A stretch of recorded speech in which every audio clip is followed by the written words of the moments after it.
रिंकू भैया एक गजल का लाइन लगल, जरा ध्यान से सुनिएगा। राती के राजा जी भैये के पाजा जी, माजा में हमारा के देनी हंसता जाजी।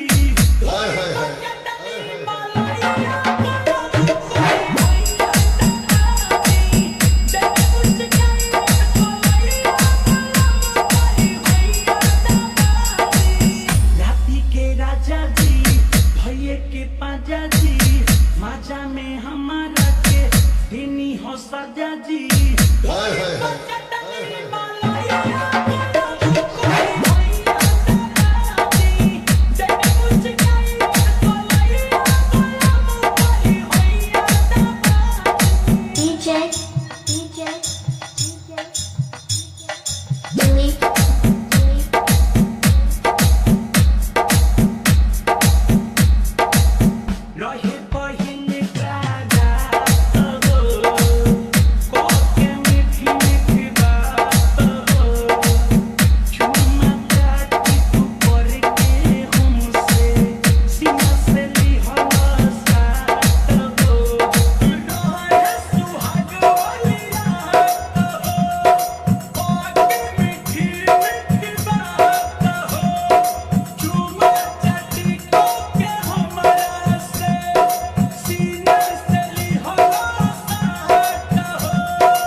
संगे सिनोद हो ना कोई ताहरा से पभो भी